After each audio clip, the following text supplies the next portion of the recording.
Cardale Jones versus JT Barrett. Mark Rogers TV sizing up the Ohio State quarterback dilemma. So we go back one season, and after Braxton Miller was injured about 10 days before the season started, JT Barrett was thrust into action. He underperformed the first two games of the season, understandably so, against Navy in a 17-point win and the infamous loss in Columbus against Virginia Tech, in which he threw 3 interceptions. JT Barrett then took off as the Ohio State quarterback and turned in the most prolific offensive season from a quarterback in Big Ten history, breaking Drew Brees' touchdown record for a single season, and that despite missing the last 3 games of the season, the Big Ten championship game against Wisconsin, then the playoff and championship games against Alabama and Oregon. Cardale Jones played those 3 games because JT Barrett broke his ankle against Michigan in the fourth quarter. Enter Cardale Jones and the storybook ending to the season for Ohio State. Jones hooking up most notably with Devin Smith on huge plays against Wisconsin, Alabama, and Oregon, and winning a national championship. So that brings us to 2015, and once Braxton Miller was determined to be not up to par physically to compete for this position, it was down to Jones and Barrett. I said before the season started, my quarterback, if I were Urban Meyer, would be JT Barrett.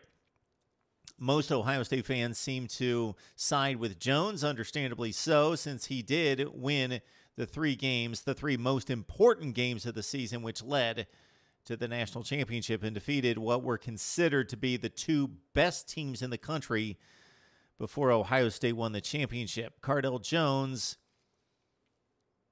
his tangible skills are obvious. So in comparing Jones versus Barrett, this is what we have. Cardale Jones is a big, big man. He has a cannon of an arm, and he has that raw ability. So arm strength goes to Cardale Jones. Not to say that JT Barrett is lacking in arm strength. He's not.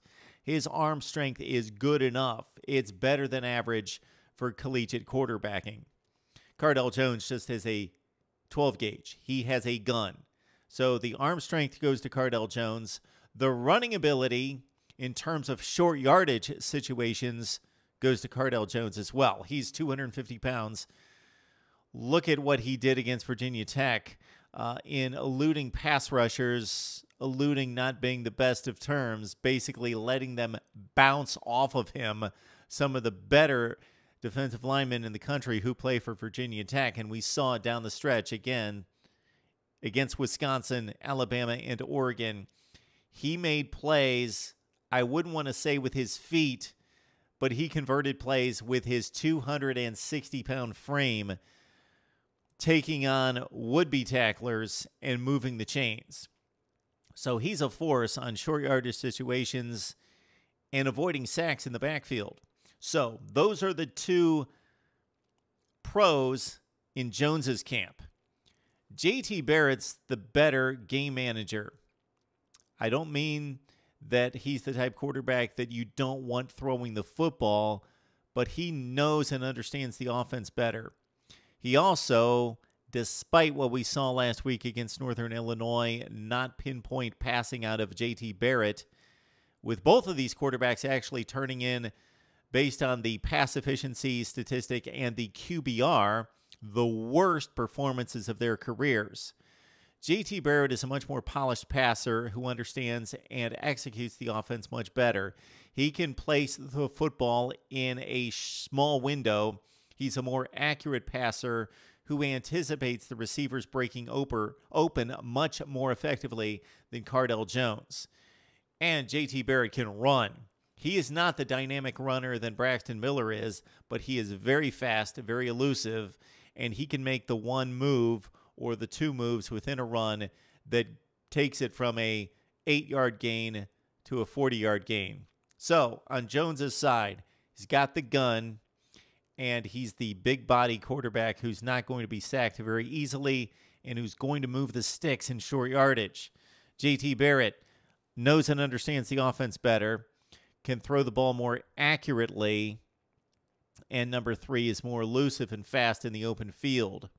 Virginia Tech play, J.T. Barrett was in the ball game when Ohio State pulled away, and he ran for 40 yards on an end around in which Cardale Jones would have picked up probably 10 or 12 yards. There is a huge difference in speed and elusiveness.